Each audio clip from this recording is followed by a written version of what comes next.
இப்போ ஏன் இந்த மாதிரி ஒவ்வொரு நாளைக்கு ஒவ்வொரு நாள் இப்படி அப்ஸ் அண்ட் டவுன்ஸ் அப்படின்னா, நாங்கள் வந்து தயாராக இருப்போம் போருக்கு எதாவது தான் பதிலடி கொடுப்போம் அப்படின்றப்போ தங்கத்தோட விலை இறங்குது. உடனே அமெரிக்க அதிபர் டொனால்டு ட்ரம்ப் என்ன சொல்கிறாரு, 5 நாளைக்கு நாங்கள் போர் ஒத்தி வச்சுருக்கோம் அப்படின்னு சொல்கிறாரு. அப்போ போர் நிப்பாட்டிட போகிறோம் அப்படின்னு. போர் நிப்பாட்டிட்டாங்க அப்படின்னு சொன்னால் திரும்பியும் தங்கத்தினுடைய விலை உயர ஆரம்பிக்கும். அதனால விலை உயருது. அப்புறம் ஈரான் ஒரு பதில் குடுக்குறாங்க. என்ன சொல்றாங்க, "எங்க மேல இல்ல, நாங்க எதுக்குமே அடிபணிய மாட்டோம்." அப்படின்றப்போ அப்போ போருக்கு தயாரா இருக்காங்கன்னு அர்த்தம். உடனே திருப்பியும் தங்கத்தினுடைய விலை குறைய ஆரம்பிக்குது. இதுதான் மாத்தி மாத்தி விலை குறையுது, மத்தியானத்தில ஏறுது, சாயங்காலத்தில குறையுது. இப்படி இது ஒரு பெரிய டிஃபிகல்ட் டூ த செல்லர்ஸ் தான். ஏன்னா வியாபாரிகள பொறுத்தவரைக்கும் இது பெரிய விஷயம்னு.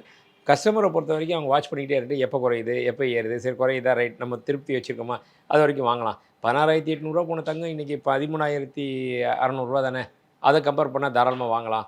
ரூ. 3,000 கம்மியாக இருக்குது ஒரு கிராமுக்கு. ஒரு சவரனுக்கு 24,000 25,000 கம்மியாக இருக்குது அப்படின்ட்டு இன்றைக்கி வாங்க ஆரம்பிக்கிறாங்க.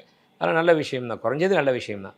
MCR Pure Cotton Club, formals and casual shirts.